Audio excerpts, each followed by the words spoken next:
I ask for the truth on behalf of Joe Patterson concerning relationship issues. And I ask this in the name of truth, right conduct, peace, love and non-violence. Blessed be to the truth always. And we got the deck like that for you, Joe, and we'll just move to the side and we'll deal out 3 cards, the past, the present and the future. In this particular spread, I always use like a moon phase behind, a moon phase ahead, so it's like 3 or 4 weeks or so behind and 3 or 4 weeks or so ahead. That's so in this case it's the recent past there, and then the present goes there, so that's a recent past influence, the present influence, and then of course finally the immediate future influence there. If you can just so you can see them there, can you?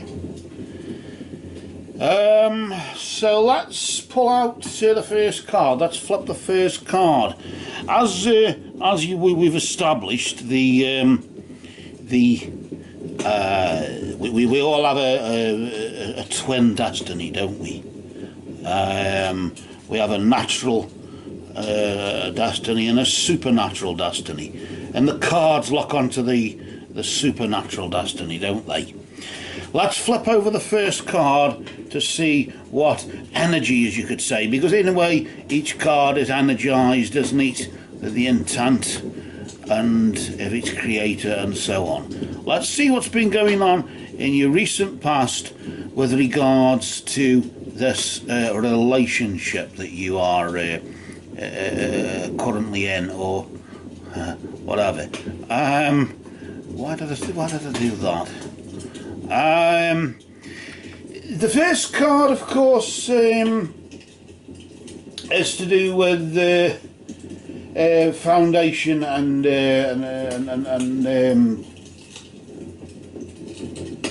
I suppose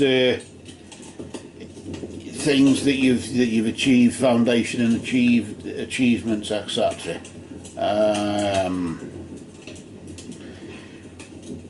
It's really the four of wands, usually the law of completion, isn't it? Normally 4 is a square number, so I suppose in a way that's probably why it refers to it as that, isn't it?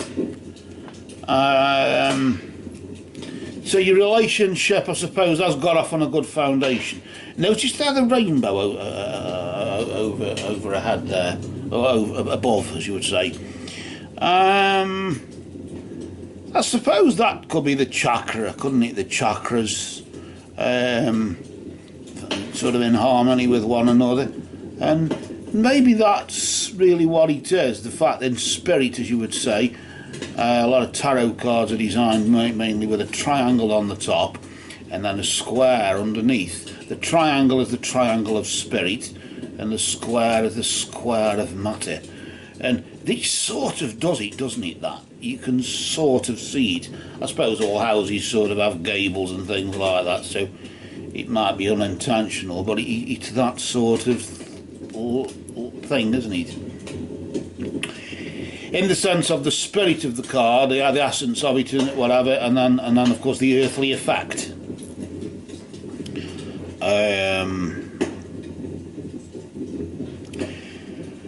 And in this case, of course, the spirit of the relationship, because that's what we're talking about here, has vibrated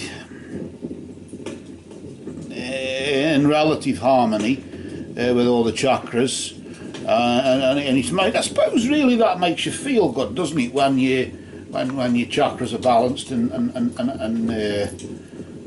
so forth. It makes you feel physically healthy and Of course, if you feel well in the mind, that can make you physically well as well, can't it? The mind is a very powerful thing, and I suppose really to question a relationship makes you wonder. I wonder why, you know. I got a feeling as though this is one of these typical, is it really true, is it really happening to me, or is something's got to go wrong? Let's see though what is happening now. We've spotted sort of what's happened, and sort of spotted that, haven't we? We can see what's happened there. There's a firm foundation. The relationship has got a firm foundation. You've achieved a lot of things together, you would say, literally.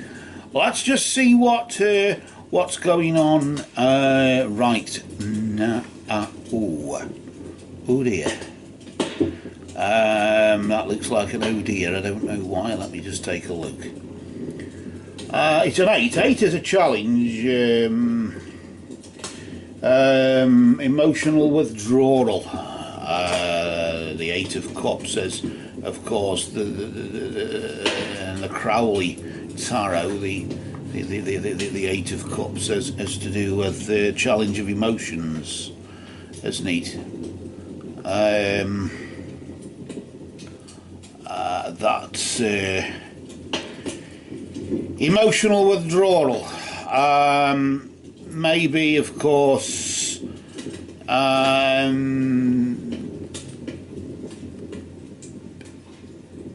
why would things not be suddenly going all right for you, or why would you feel? Why have I got a funny feeling as though, according to this, you are feeling a bit uneasy about certain things? I said, gosh, is it really true? Is this really true? Is what's happening to me really happening? And I get a funny feeling it's that is fueling this emotional withdrawal, that's making you go within yourself.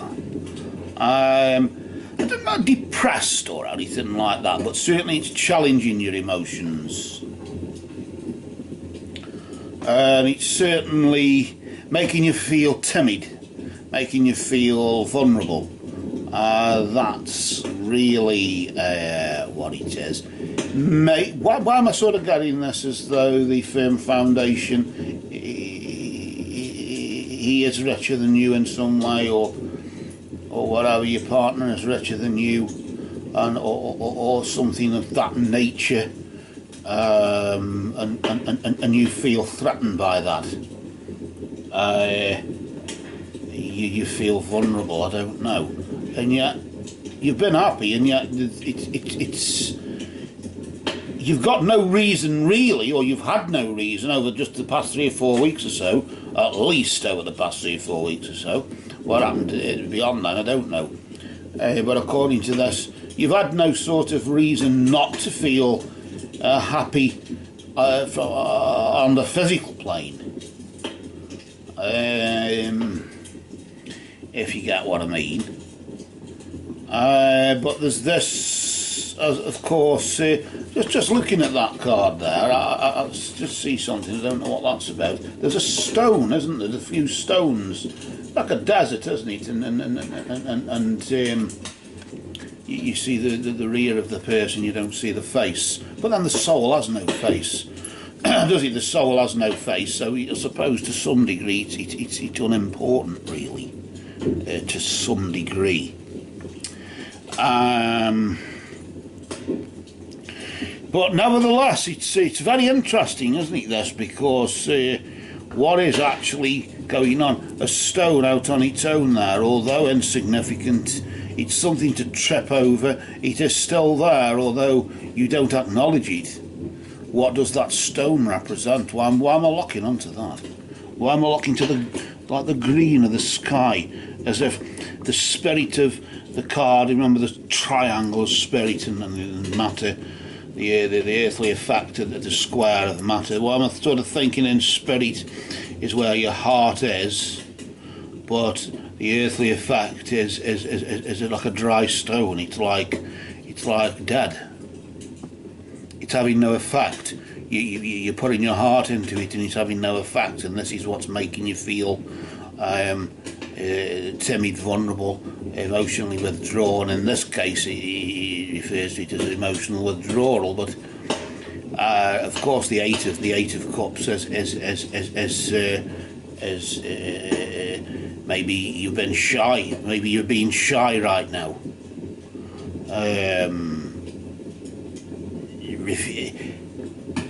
Well, I'm sort of sensing as though it's a walking on eggshells situation, and you feel as though you don't want to upset your other half just in case you lose everything. And this is what's making it. You probably feel more uneasy and uncomfortable now. Actually, strangely, although there's no excuse why you should have done just recently, this is naughty, isn't it? But you somehow feel a bit more bloody uncomfortable now than you were before you entered into this relationship, because you didn't know before, and not knowing, you can't experience not knowing, can you? In the sense you can't experience non-existence of something. So, but now you're in it, it's yes, you feel as though you've got something to lose. But why do I sort of get this sense as though you feel as though you've lost it? And it's only a matter of time before, because you're putting your heart in it and it's all ending up dry, sort of, instead of a cold stone, it's more of a hot stone in the sense of the heat of the sun shining upon it. It's got energy to it, but it can't do anything other than fry an egg on it, I suppose, like it can in some hot places in the world. But this isn't a laughing matter. This is serious. I don't know what this is. I want to see what the immediate future is, what potentially the outcome is. Remember, of course, you do have power to change this, because these are minor arcana energies, and you have power to change it. So, yes, you always have a choice, even when you don't have power to change it, but you always have a choice, but you're not going to have power to change the immediate future. The immediate future, though, is energized by light. It's just a major arcana card, the Sun, number 19.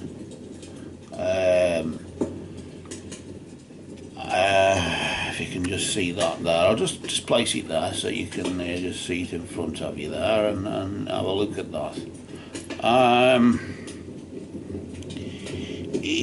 It's as though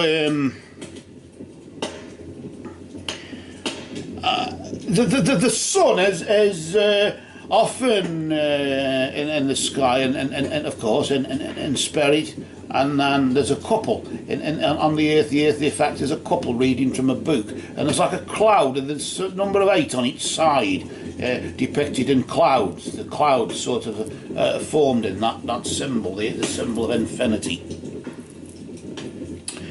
And it always, in the traditional tarot decks, it always it says to me that the light that they can't see when there's cloud there, and when they can't see the sun, the knowledge that they can't get from what they can't see, as you get what I mean, they have to read from a book. They have to read from learning and so on. And then when the sun comes out again, they see the light clearly and so on, when the cloud moves or whatever. But there's always this cloud between us and the sun, in the sense between us and heaven, or between us and the summer lands, or between us and the other dimension, the spiritual realm, the natural and the supernatural, I suppose you could call it, couldn't you?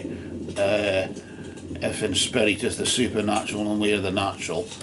And the natural, in this interesting how it reaches out, the person reaches out, as if from the natural world they're reaching out to the supernatural, to the light, if you can see that there.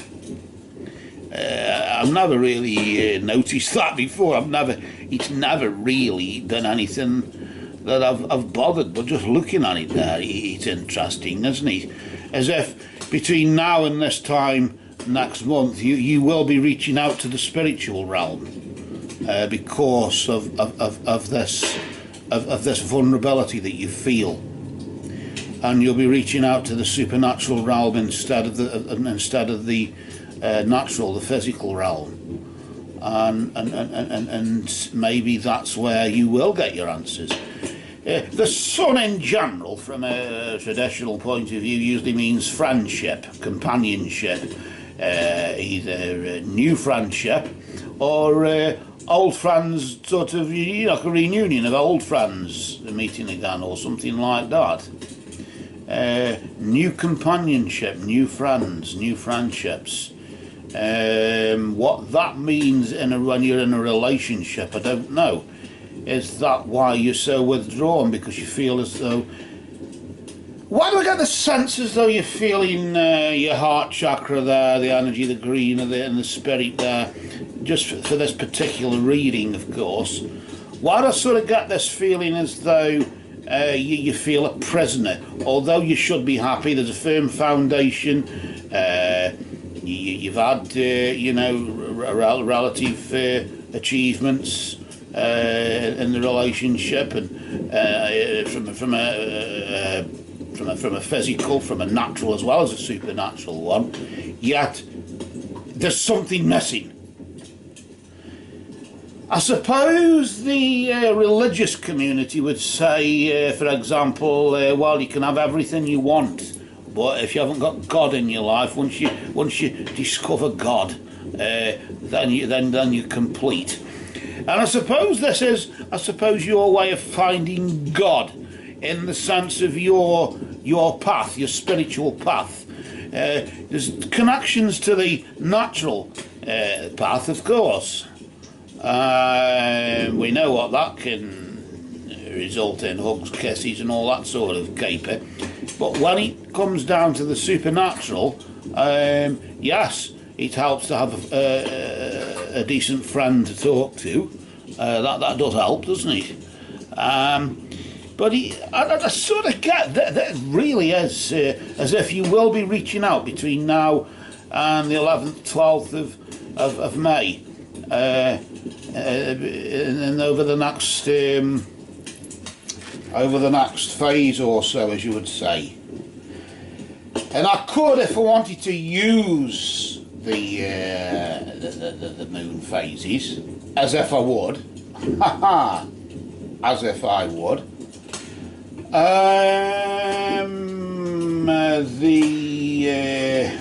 The new moon is on the 16th, isn't it? So that's a time to initiate things on the 16th of April, and then the first quarter moon phases are good for healing, aren't they? So you can use any time, sort of 3 days before, 3 days after the 22nd of April, to heal any rifts or anything that you feel uncomfortable about, and then the peak of magic on the 30th of April,